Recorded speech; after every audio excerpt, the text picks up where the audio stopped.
I had this feeling that I'm entering a prison. There is a human story. This is our world. Put your hands on the car. I just seen the cops kill somebody. They were treating me as if I was the suspect.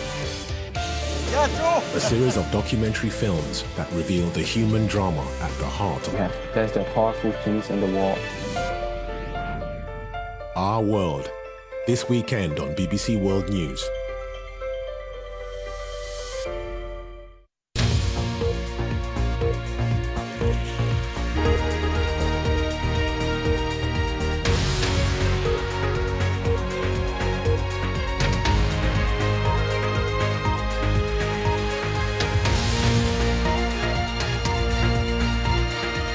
Bulos, our top stories. Ukraine says Russian forces have resumed attempts to storm the Azovstal steel plant, the final pocket of Ukrainian resistance in the city of Mariupol. Campaigning ends in France's presidential election. It's in the north of Paris, where the majority of people around here rejected both of those candidates in the first round. So their decision this time round will be key to the final outcome. Downing Street confirms that Britain's Prime Minister. Supermarkets across the UK are limiting how much cooking oil customers are able to buy as supplies are hit by the war in Ukraine.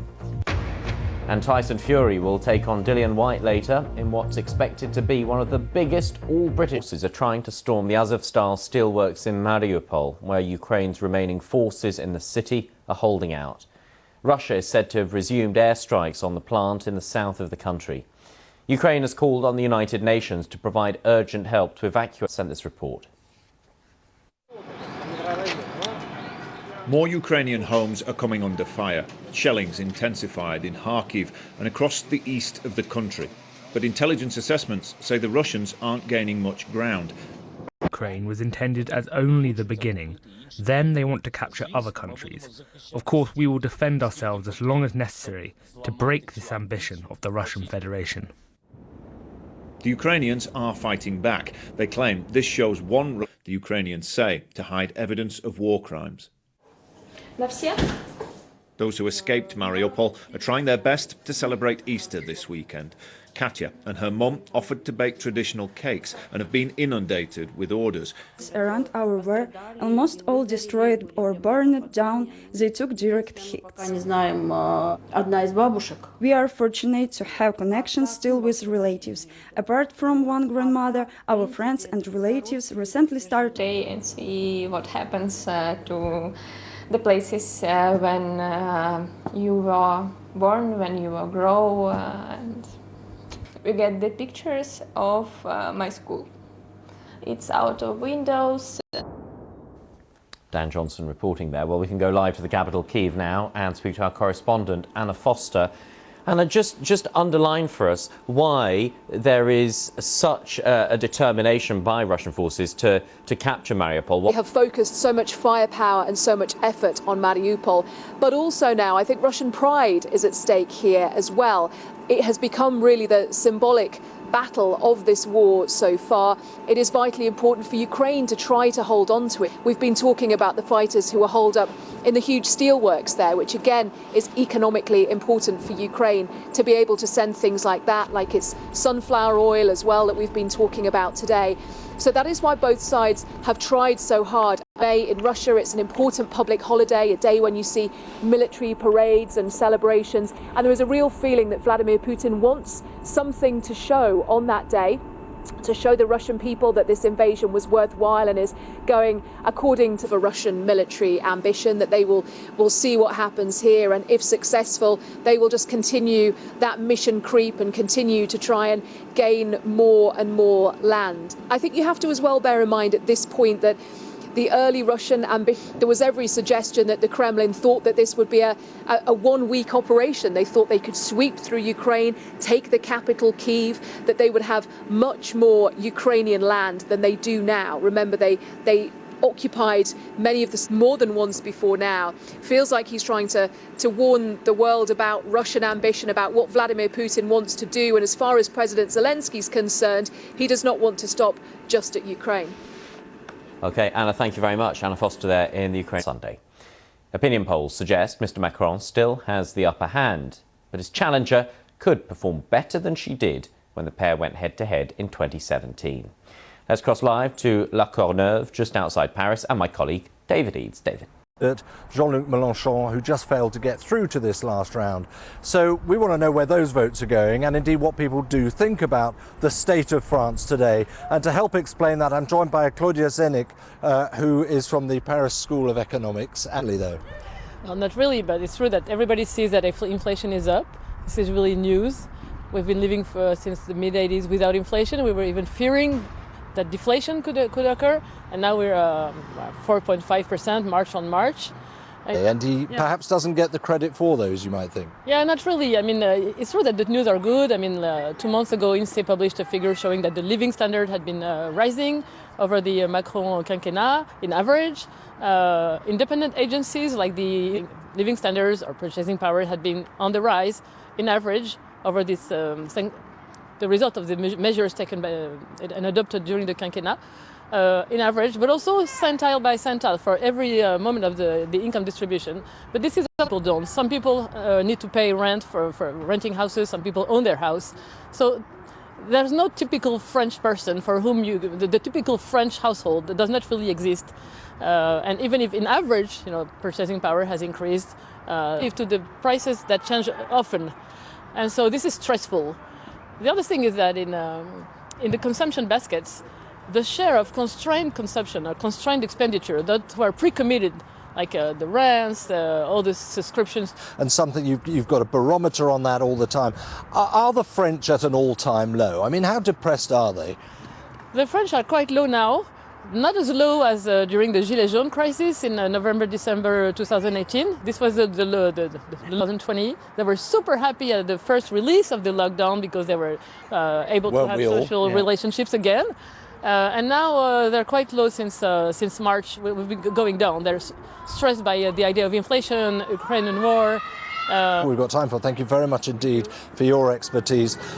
So Ben, we wait for the results. The opinion polls are fairly clear, let's be honest. There is a big gap between Emmanuel Macron and Marine Le Pen. So I don't think we should expect too many.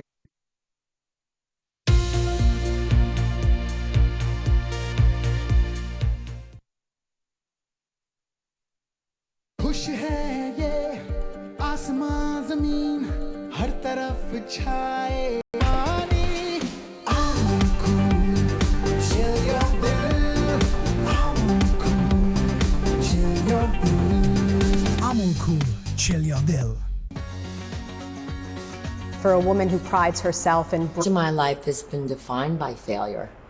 I mean, I was a very serious elite athlete, and I devoted about 16 years of my life to trying to qualify in the Olympics as a skater, and never...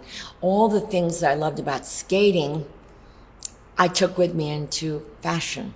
My fashion has not been limited to two-dimensional sketches or even just draping.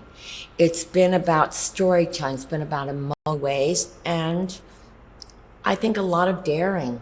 I think I've been fairly fearless. And that just is sort of part of having been an athlete and part of having been a woman, I think, who's lived my life. What travelling is like now. Join us as we explore a world changed by new restrictions. But there's still so much to discover and enjoy. Let us be your inside guide to a world of travel. And hope. It's like technology telekinesis. Sensors to track dangerous hotspots. We might be able to stop or even reverse the aging process. It won't be long before we're all living in this virtual universe. Hello there, I'm Ollie Foster. We're live at the BBC Sports Centre.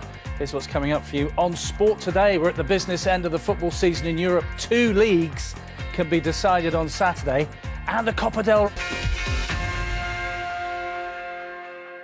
Welcome along to the programme, wherever you're watching in the world. Let's start with the football across Europe.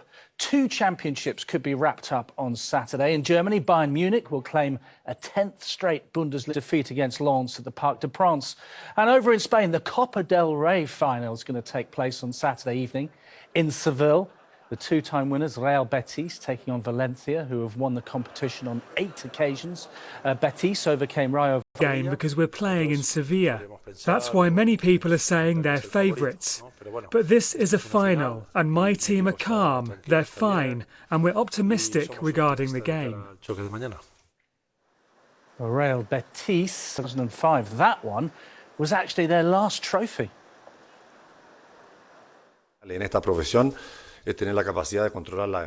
In this profession, we must be able to control our emotions. We all feel different emotions before warm blood, and they'll all share the same goal. So I need to talk to my players and explain to them that this is one of the conditions to win this final. It's a big cup final in Spain. Let's head to Germany, where Borussia Dortmund, that would be a European record for the most consecutive titles won, surpassing Juve's run of 9 between 2012 and 2020. Dortmund, 9 points behind the leaders with 3 games left after Saturday's match. Probably on Saturday to claim a record-equalling 10th title in their history. They just have to avoid losing against Lens at the Parc des Princes. With 5 matches left to go, it looks like Marseille will finish second behind the runaway leaders, but ease the PSG fans. Their knockout in the Champions League have been a big blow regarding the manner of the exit, but also the club's ambitions and the owner's huge investments targeting. The divorce is final between him and PSG. He will be leaving in the summer. He has been criticized a lot for his style of play in Ligue 1 this season, to be honest. Yes, Paris are going to win the title, but the style of play under Pochettino is still in questions. Only a few weeks ago, in the Parc des Princes, fans were booing him. There was even a banner in the Parc des Princes stands saying, "Our patience has limits." So fans are very angry, and I think the divorce... A lot tighter, with second-place Liverpool not playing until Sunday, the Merseyside derby. Manchester City will be looking to move 4 points clear at the top of the Premier League table when they take on Watford at home on Saturday. I've had one match underway just in England for the first time in that late kick-off. He's turned around Brentford's fortune since joining them in January until the end of the season. He was at Spurs from 2013 until 2020 before he left North London to join Inter, where he won the title, playing for the current Spurs boss, Antonio Conte. I'm very happy to see him to play football again, because don't forget in June was terrible and the images was terrible. We are talking about not only an important player, but especially a great person, a great man, and I wish him and his family the best for the present and for the future. To see him again.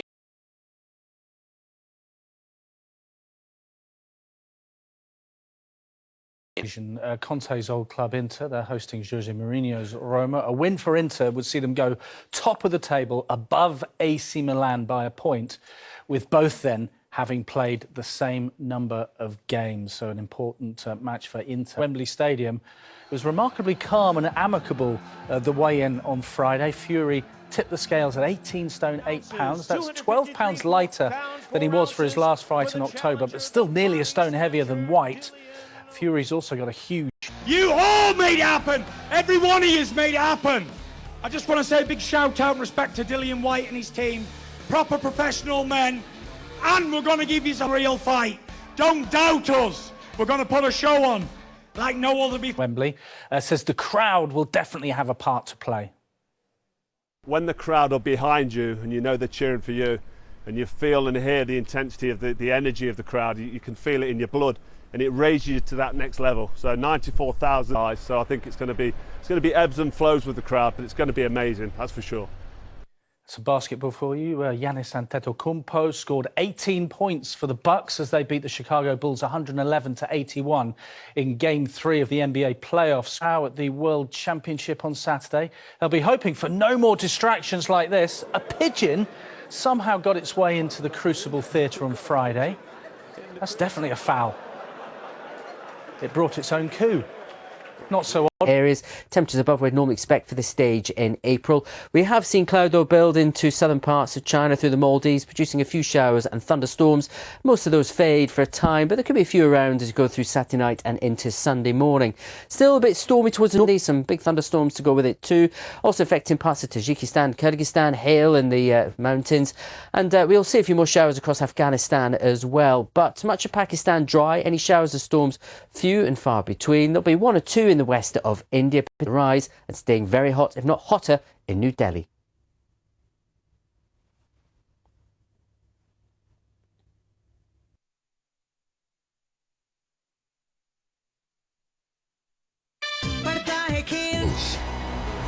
Bringing bear to the air. Turkish Airlines.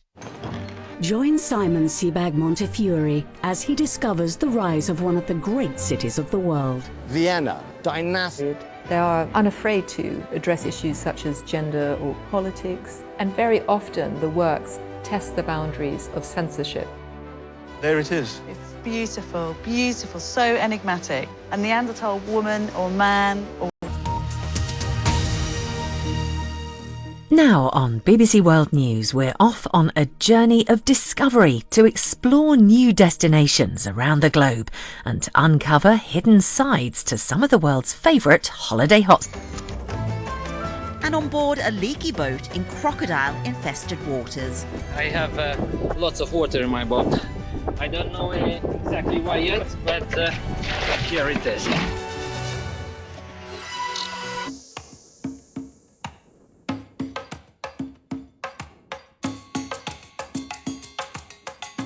Chilean Patagonia, a place where tradition is meeting progression. To create a conservation project on a vast scale.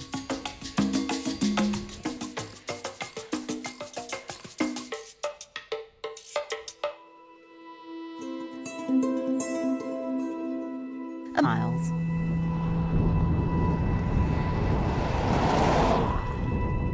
My journey to its heart takes me 6 hours in a 4x4 along rough terrain.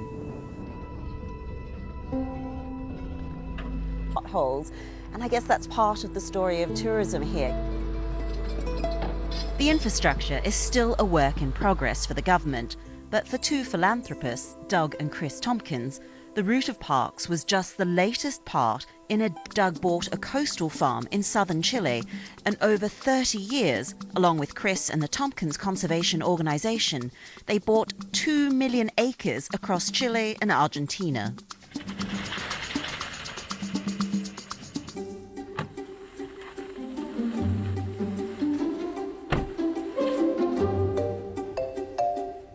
The numbers of Nyandu birds in Chile have dropped significantly. In this valley, rewilding has raised numbers from a dozen. Que es el depredador tope, también caza choiques, no solamente guanacos, también caza choiques. Entonces cumple un rol súper importante desde el punto de vista como un herbívoro y como una presa dentro del territorio. Es un trabajo. The changes here have brought new opportunities for locals through tourism and a range of work, including for that traditional Chilean cultural icon, the gaucho. O ya sea con vaca o oveja, hubiera sido distinta mi forma de ver el parque o de ver los guamules quizás también. Traditionally, gauchos are horsemen, skilled at protecting. Today, Don Daniel uses modern techniques to track the tag waymeal deers nearby. So the signal's quite strong when we point the antenna that way. Oh, yep, I can hear it.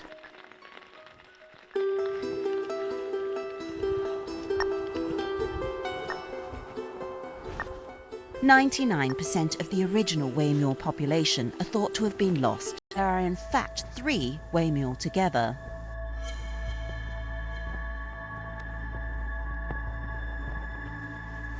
So we're approaching the deer from a lower ground angle so we don't scare them. La toñita es más curiosa que la lenga, pero la lenga igual se acerca mucho a uno. Porque, bueno, las conozco desde que nacieron, de cuando tenían días.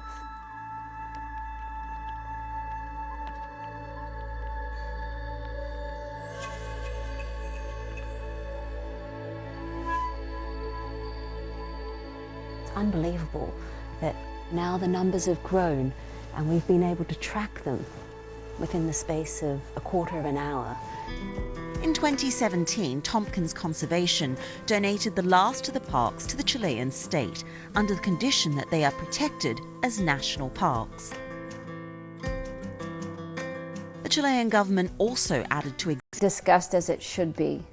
There's no question about that. I don't think we can roll back the clock and hope that slavery didn't happen and that almost the entire globe was conquered by 4 or 5. Doug never saw the completion of the donation, passing away in 2015. A good friend of mine from New York City wrote to me just a few days after he died, and she said, look, you have a choice here. You're needing to do that. Yeah. And what would Doug have said? Sitting here now. Oh, he would have said, good job, bird.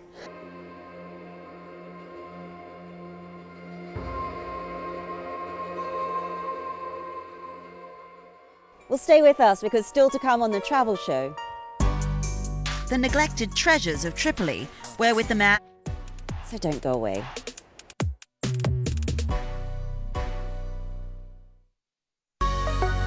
The Travel Show, sponsored by Turkish Airlines.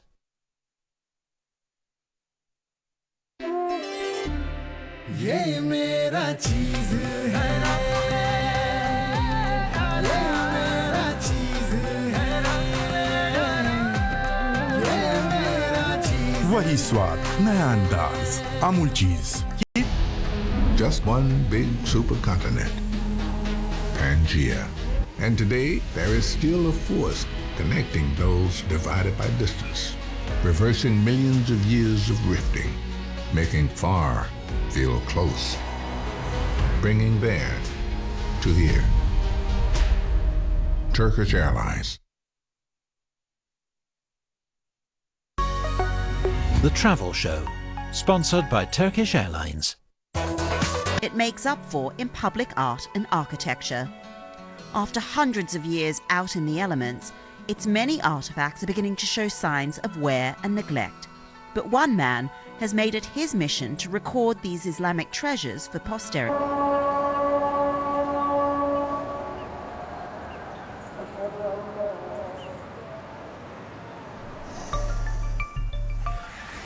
The priority today of the people is not art. It's about finding what is still valuable and important. Now it's more important than ever because we have a huge risk of losing them. My name is Basim Zawde. I will enrich the city is like in art and architecture and culture and traditions. After this alleyway, we would go right, then we would go left. Then you would see just the door of an old facade of a school. And then if you look just left, you would see a beautiful pattern. You would see 700-year-old patterns just covered with graffiti. They could have done it on a lot of other places. Why just here, on top of them? And look at these two beautiful schools. The purpose of this project is to document and digitalize the Islamic art that we have in the city to preserve them for the future generations. 1, 2, 3. Or 2D version of the pattern itself. God forbid if anything occurs in the city, it would be a catastrophe because we would be losing the original artwork. But since we documented these artworks, we are able to create the exact professional version with the exact lines that the artist used 700 years ago.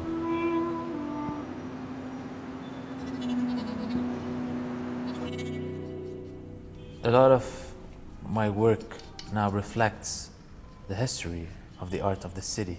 And working with these old materials and artistic designs, I felt like I was part of history now, and that the people would have more time and more energy to respect art and to love the city and maybe to see it the way I see it.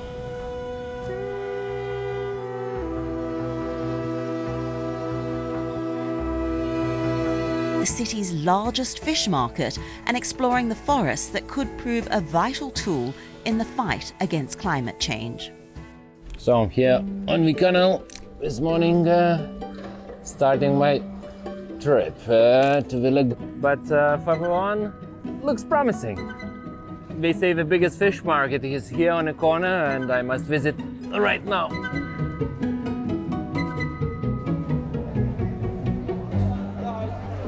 So don't have a lot of fish because they have the people, they are throwing a lot of the plastic and polythene bags, something like that. So going out of the market.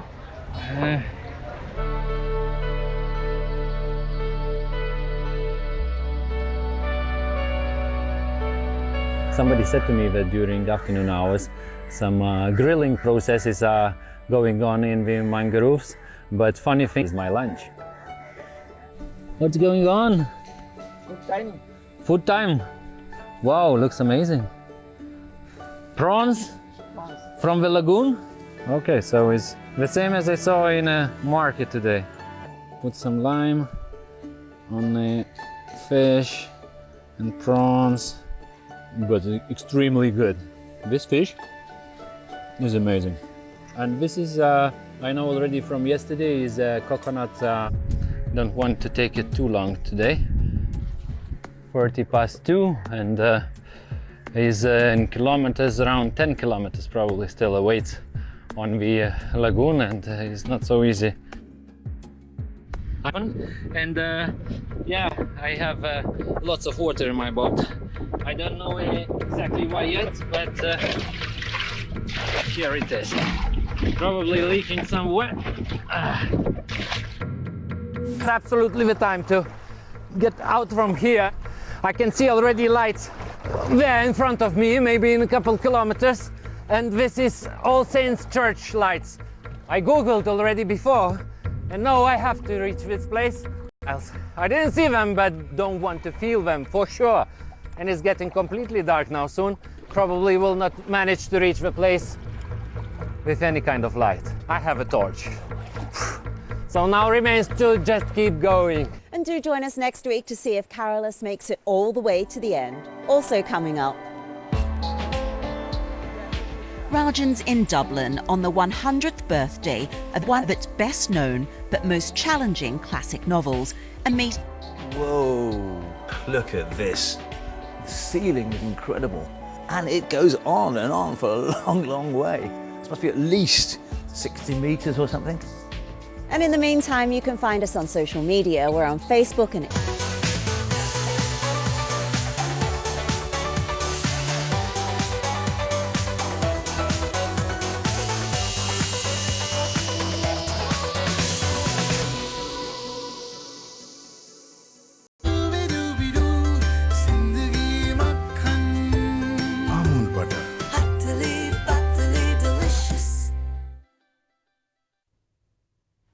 Hello there. Let's take a look at what's happening around the world over the next day or so. We'll start in North America into the Midwest and down, approaching the Mississippi Valley later. Some severe storms, risk a tornado. Either side of that, a lot of dry weather to come, warmest towards the southeast and the far southwest. Saturday across South America sees more storms breaking out across central parts of Brazil. Northeast Brazil looking around for the next 36 hours.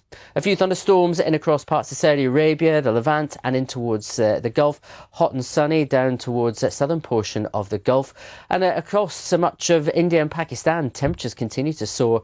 The southeast having a dry spell at the moment, more rain to come through the week ahead. And in New Zealand, cooler after the week gone. A few showers around, but many dry.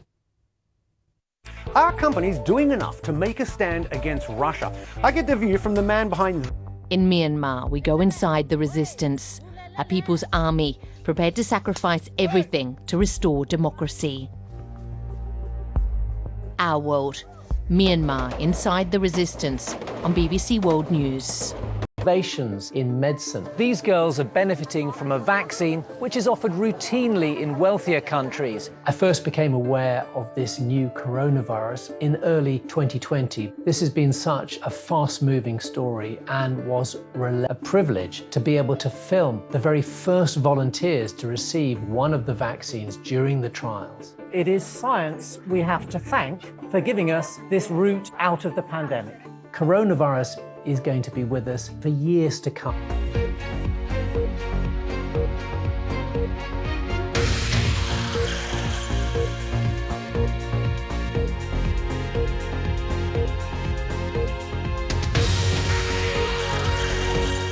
Is BBC News. Very warm welcome if you're watching here in the UK or indeed around the world. I'm Ben Boulos. These are our top stories. Ukraine says Russian forces have resumed attempts to storm the Azovstal steel plant, the final pocket of Ukrainian resistance in the city of Mariupol. Hokkaido in Japan.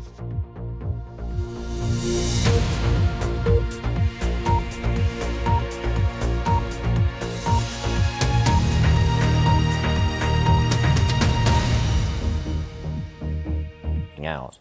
Russians are said to have resumed airstrikes on the plant in the southeast of the country.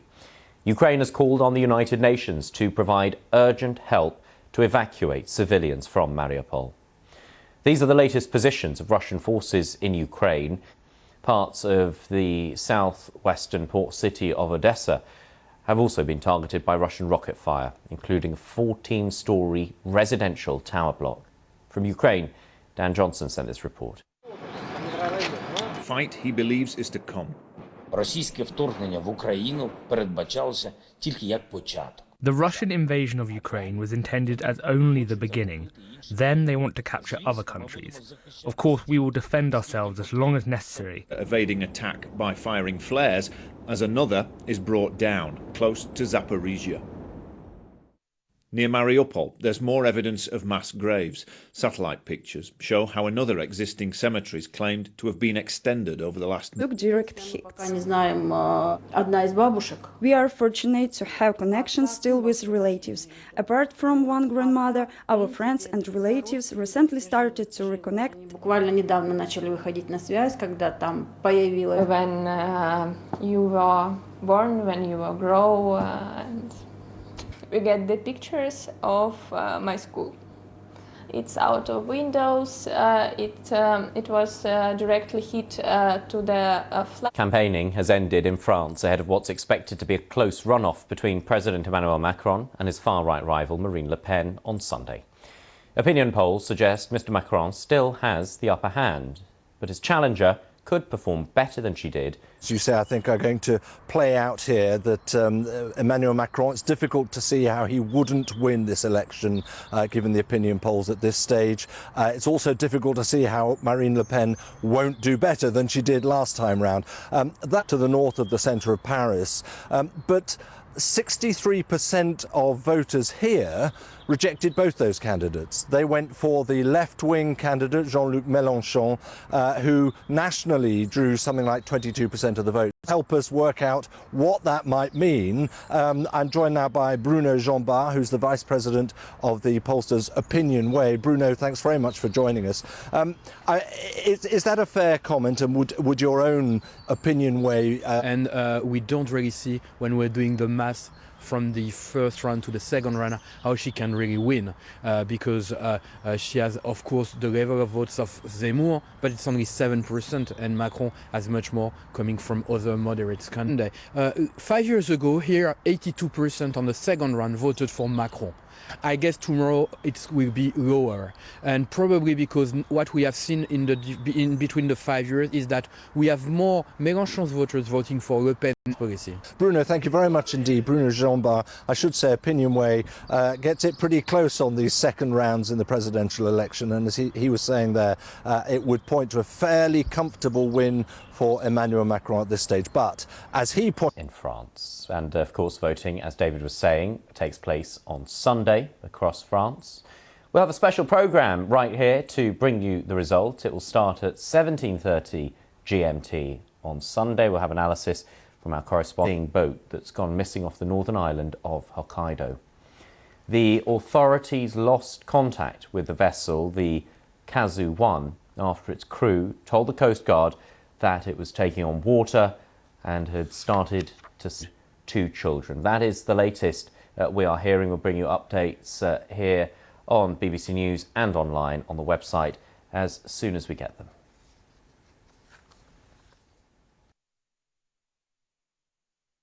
On Sunday, some big thunderstorms to go with it too, also affecting parts of Tajikistan, Kyrgyzstan, hail in the mountains, and we'll see a few more showers across Afghanistan as well. But much of Pakistan dry, any showers or storms few and far between. There'll be 1 or 2 in the west of sticks with the sunshine. Islamabad getting hotter, 40 degrees possible by the time we hit next Wednesday.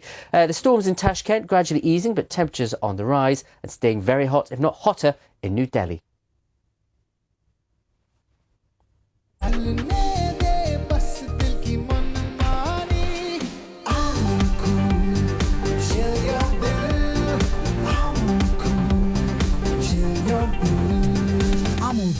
Chill your dill. Welcome to BBC Podcasts.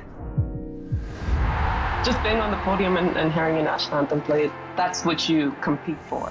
What if you could copy the desert's most famous animal to design a more environmentally friendly building? And having a global view gives you another perspective. I love the pressure of being live. I feel like we're doing a job that matters.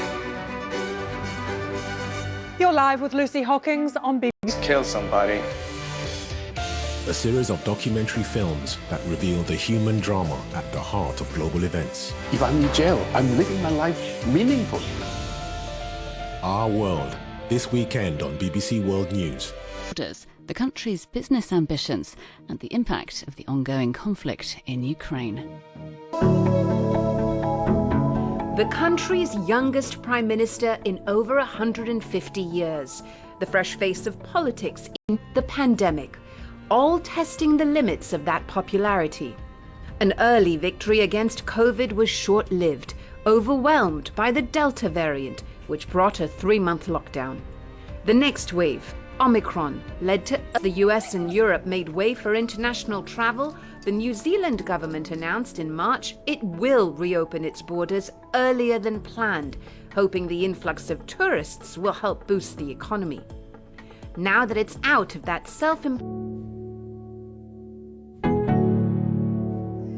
Welcome to BBC News and this special edition of the interview with New Zealand's Prime Minister Jacinda Ardern. Thank you for joining us, Prime Minister. Kia ora. I'd like to start by saying markers of a successful COVID response, none were without cost. You know, we cast our eyes around the world, we've seen every economy take a hit, health systems come under pressure, and devastatingly the loss of lives in amongst those developed economies. We've seen as well growth in our economy and some of the lowest unemployment we've had at 3.2%.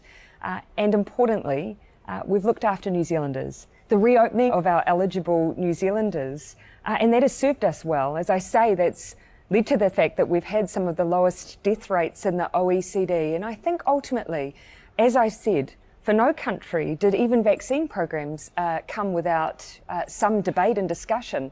But I do believe that history will tell the story of the world's response to COVID-19. And when it tells New Zealand's story, I'll be proud of the fact that it demonstrated that for us, people came first. And now that we're reopening our borders, we will show that same care to those who come and visit us, knowing that they'll be coming to a safe environment. But your popularity has fallen as a result. I think in recent data that I've possibly generate under the circumstances is that politically that there is a change in polls. That is a price we pay. But we have to ultimately make sure that we've made the right decisions along the way and that we can sleep at night. You talk about, you can understand why people are fed up of that, but it's not just COVID. It's also the cost of living too, isn't it, Prime Minister? In a recent poll that I've seen in New Zealand, I believe that almost half of those surveyed thought that the has created and the supply chain constraints. And of course, add to that then the war in Ukraine, creating an energy crisis in many countries as well. We know that in New Zealand, we have not been immune to that. New Zealanders are feeling the brunt of that at a period of time that New Zealanders feel at the pump. We've brought in a range of supports for those New Zealanders on the lowest incomes that came in on the 1st of April to ease those pressures. But it actually sits on top of a range of measures that we've been taking since turned on their head the poverty indicators that we have, and we're starting to make progress. So the cost of living has actually been an issue for us as a government from the moment we took office. How much worse, in your view, do you think the cost of living crisis will get in New Zealand? So we've seen... I want to talk about China now and the deal that it struck with the Solomon Islands. I know you've said that you're gravely concerned about the potential militarization of the region. What options do you have at this point? Well, of course, and supported by both the Solomons and China, has been because through the Bikitawa Declaration, it's a declaration that as Pacific Island Forum members we signed up to, explicitly sets an expectation that we look to province for support during recent disruption. And we've again highlighted that should any extended need exist, we are there to help and support. So that does then lead the question, what gap remains that requires such an agreement with China? Collaborative and collective approach. Would you consider forging closer links, military links with the US, the way Australia has done, joining AUKUS, for instance, in an attempt to sort of ward off the influence in the region from China? We've been clear that for some time for you when it comes to Beijing and its role in the area, you know, where New Zealand is geographically. I know in the past, your government hasn't been as vocal as Australia has when it comes to relations with Beijing. I would contest that. China is a very important trading partner for us, but it's also a mature relationship for us. We have always been consistent. Where there are areas that we can work together, we will. But there will always be areas in which we will not necessarily agree. And where those areas are... has sent military and financial aid, and there's more sanctions now on Russia, I believe. In your view, is there a diplomatic way out of this conflict? Well, the only alternative to that is the continued destruction of Ukraine and loss of ensuring that we are responding alongside others to the invasion of Ukraine. And the answer for us is simple. When you're a small nation, as we are, you rely on the international world order. You rely on that being upheld order. And so when you see that threatened, undermined, and destroyed by the actions of another, that threatens everyone, including New Zealand. Are we facing, I suppose, a world where it is being split into two sides? I think we should instead, at this juncture in history, instead view that we currently see the world speaking forcefully against what we are seeing from Russia. Turn this into a war of ideology. It is Russia who has perpetrated this. It is Russia who must be spoken firmly against. And let's do everything we can diplomatically to ensure that that doesn't grow beyond Russia. It's often discussed, your leaders say. How effective have you found it as a way to govern? And if you can sort of reflect on any of the drawbacks that you think it also has. I'm just being myself. And so I don't sit down and necessarily analyse the intricacies of that. Like kindness, gratitude, when it's a toddler, sharing. And yet somehow when we reflect on the expectations of our political leaders, the character traits we almost a sense of being assertive and directive. I would like to think that we can see a new range of leadership traits being modelled where kindness isn't seen as weakness, where empathy is actually... On your wedding. Yes. Because of COVID. Yes. Any plans to reschedule now that you're sort of coming out onto the international stage? You're travelling again? Yes. Well, travelling again doesn't mean there's a lot of time for wedding planning or indeed the right weather for...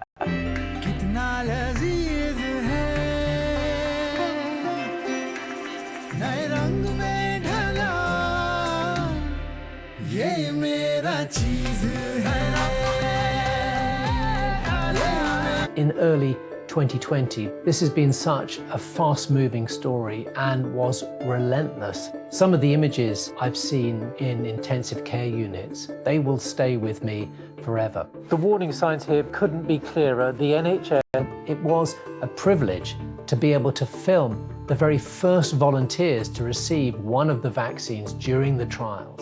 Ultimately, it is science we have to thank for giving us this route out of the pandemic. See our lives dominated by it.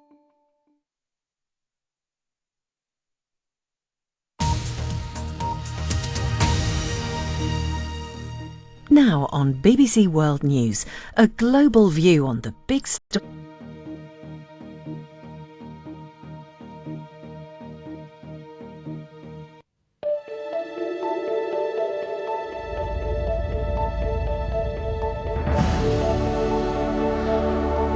Hello and welcome to the programme which brings together some of the UK's leading columnists with the foreign correspondents who write, blog and broadcast from the Dateline, London. Here in the studio with me are Steve Richards, who's been walking and reporting the Westminster beat for decades now, penning newspaper columns, half a century of explaining events here to his readers in India.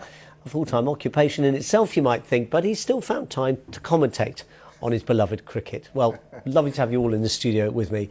And all together as well. So thank you very much for being with us. This week is followed in due course by a free trade deal, something neither the European Union nor the United States has pulled off. There'll probably be a thoroughfare named in his honour in Mumbai too. In this country, Boris Johnson,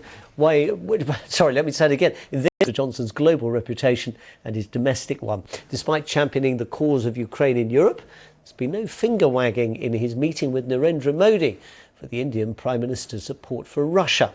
Modi, Johnson, Putin, populist leader. MPs, they are the ones with agency. Everyone else can express opinions about him.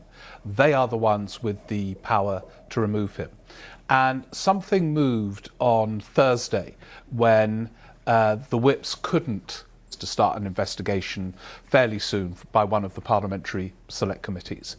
And the reason why that's significant is that we always talk about what a Conservative MP is going to do, as if they were a collective, all of the same mind, or with the Prime Minister. That empowers you to do it again.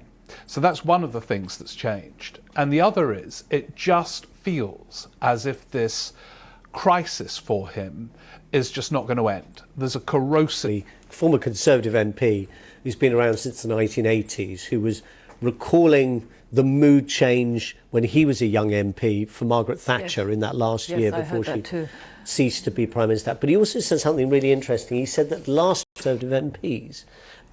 what do you think is the problem here for Boris Johnson? Is it just that it keeps coming back at it? People are just fed up with this. I mean, I'm fed up with it. We're all fed up with it. I don't want to talk about this anymore. Border between Northern Ireland and the rest of the UK.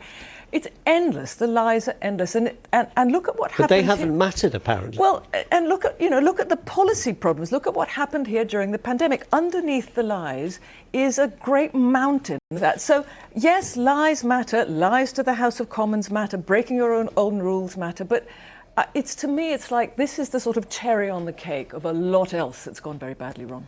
Actually, so how was he received in India? Because this visit had been, and that perhaps he was a more attractive figure to many in India, and certainly to the Prime Minister Narendra Modi, than his predecessor Theresa May, who went to India, but whose visit was a bit of a flop, really. Well, over the years, Boris has been a popular figure. He is not an unpopular figure in India. They don't care much about what's going on in this country.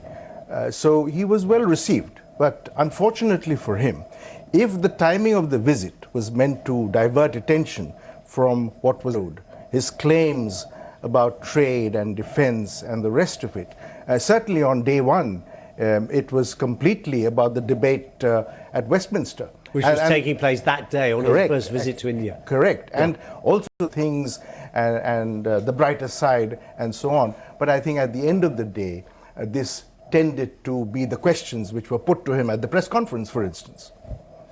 Steve, we're at a strange stage. The police have said there will be Labour posters about their views of Boris Johnson. So we are at a sort of strange phase, although some I notice are speaking out already and surprisingly loudly that he has to go.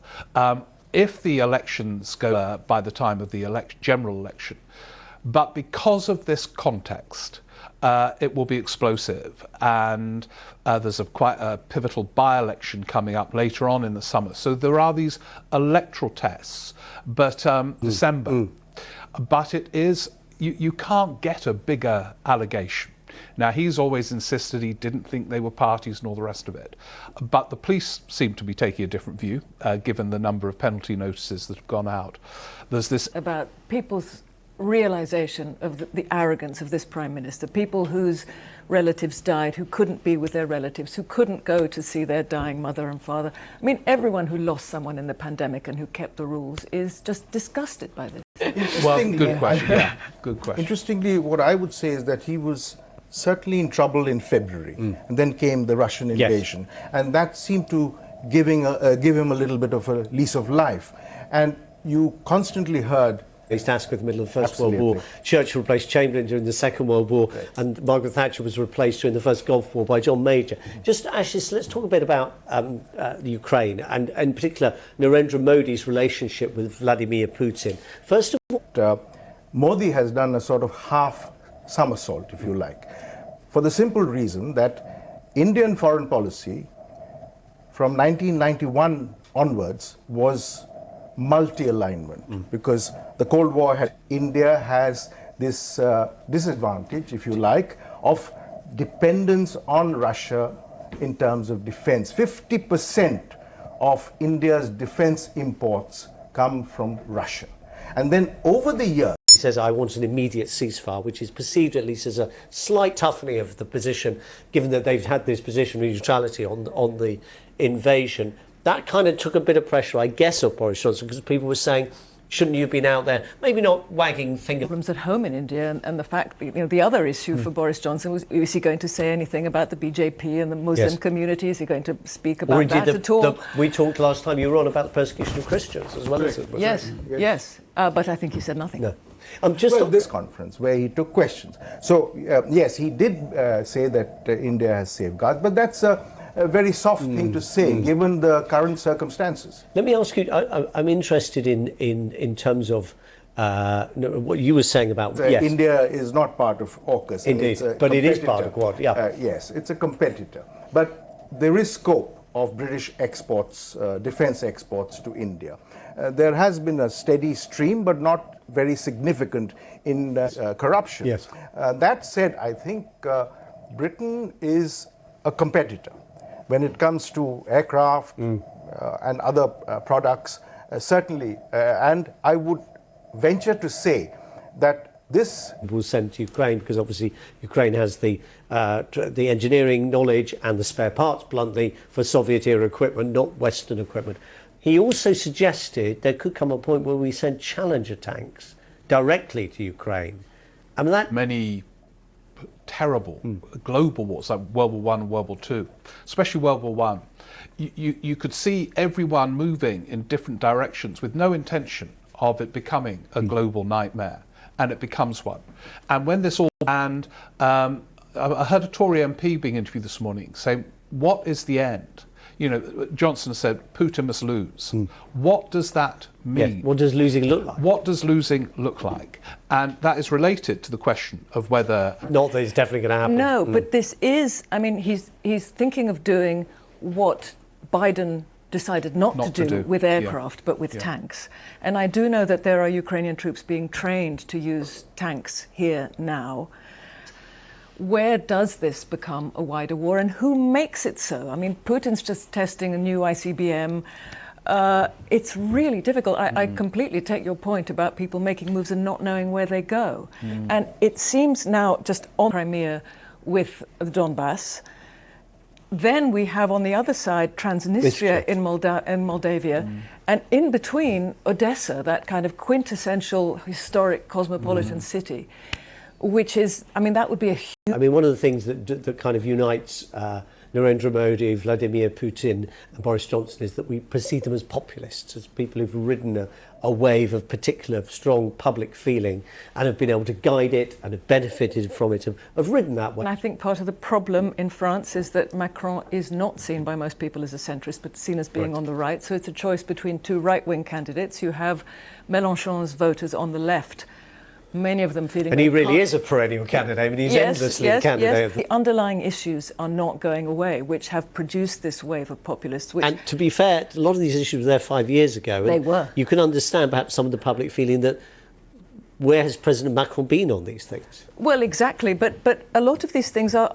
And it comes at a bad time for her. And as you know, in the debate, Macron raised this matter. But having said that, I think at the end of the day, I think the fear of the far right will range. Yes. You know, the left did better than expected and so on. And then it's narrowed down and people have to agonize over what to do. I'm sure you will probably be proven right, because that's the essence of that system, isn't it? People realize if there isn't a shock result. I mean, we were sitting here before. I mean, I think it's fair to say we were sitting here, not naming individuals, because I'm not sure if any of you were on the panel that week, but the week before Donald Trump was elected, or maybe a couple of weeks before, people were still pretty confident that he wasn't going to pull it off. The second is this very significant Mélenchon section of voters. Yes, and Agnès Poirier was telling us last week. Attracted 21% in the first round. But also, it attracted something like 3/4 of all Muslim voters. Now, if those Muslim voters can be... Might. Yes. I don't say it will happen, but one poll said that 50% of them might either not vote or spoil their ballot. Yes. I think he was in Saint-Denis today, which is very... We review the week, but also we look ahead. And notwithstanding the result on Sunday night, it's a question of what happens next time round, isn't it? Because there will be no Emmanuel Macron. He can't run for a third successive term, even if he could come back 5 years after that. And there's no... Will that party have... Personalised party has kind of completely fractured the party system. And yet, although it is a presidential election that we're witnessing now, you do have to have party bases. You know, Macron busted through that and have collapsed, because what replaces them? Yeah, the party may be over for some, but the consequences live on for everybody else. And Maria Margaronis, Ashish Ray and Steve Richards, thank you all very much. Thank you very much for your company. Martin Croxall will be in this chair next week. I'll see you in a fortnight.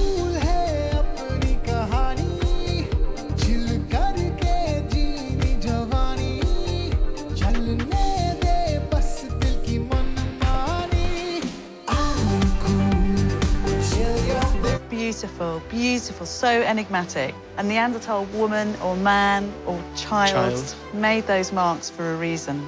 What I love about when somebody really laughs is the chaos of the features and remain important for me, and so I will continue doing what I do. Most people are not going to judge 2022 by what Trump said. They're going to judge based on life in America. The view of feminism is still represented. When big names talk, they talk to the BBC. BBC experts check the facts behind the stories making the headlines. Go to the BBC News website and app to answer any questions you have about the big stories of the day. Reality Check. Get the facts straight.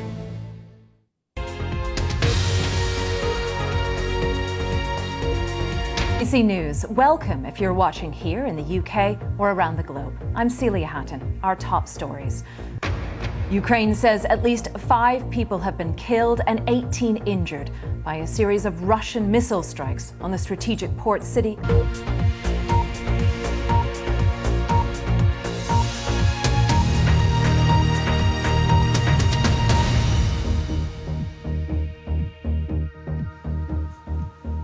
A Russian attack on Ukraine's strategic Azovstal steelworks, where Ukraine's remaining forces in the city are holding out.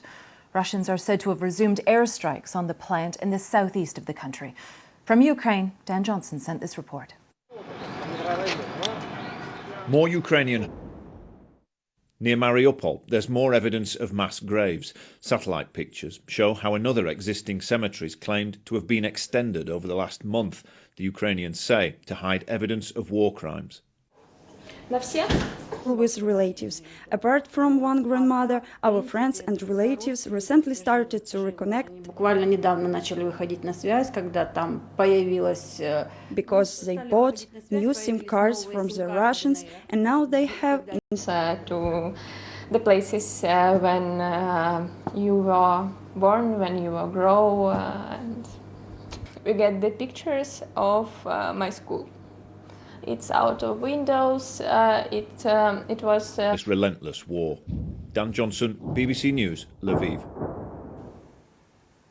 Oh, we can cross live now to the capital, Kyiv, and our correspondent there, Anna Foster. Anna, what's the latest you're hearing from Odessa? Report ambulances outside, seeing people there with head injuries as well. Now, this is not the first time that Odessa has been hit, but it has largely escaped the type and scale of attacks that we've seen further east. And I think this will attract possibly more, will further, I think, raise nervousness in the southern parts of this country. Anna, what about evacuations from Mariupol? We heard that earlier today there were going to be some more attempts to rescue civilians from that city. They only managed 80.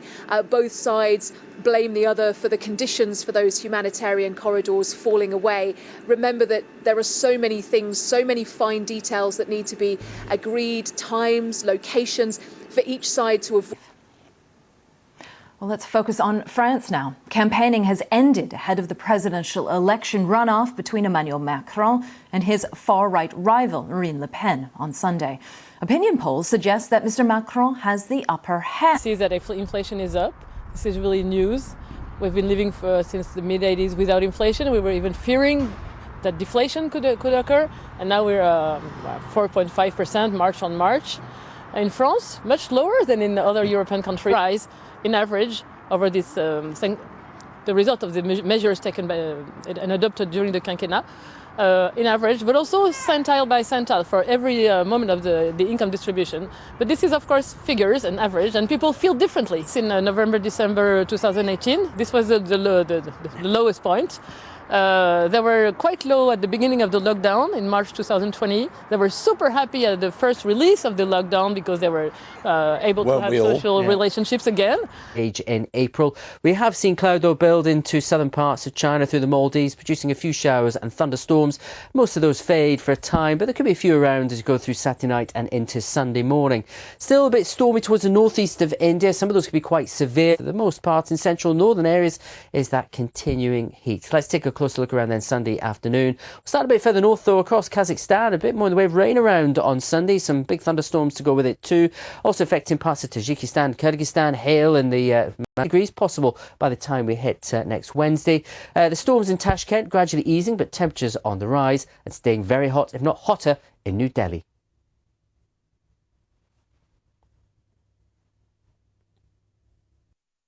उछलता है दौड़ता कभी कभी दौड़ कराता है आगे आगे बढ़ता है इंडिया अमूल दूध पीता है India.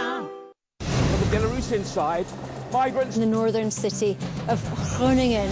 The clashes are taking place just a few hundred meters away from where I'm standing now. You can hear the sound of shooting and explosions. This is a storm that has now claimed at least 14 lives over. Putin is vulnerable, but is that wishful thinking? Are companies doing enough to make a stand against Russia? I get the view from the man behind the list on corporate action and inaction. I also speak to the boss of Ukraine's.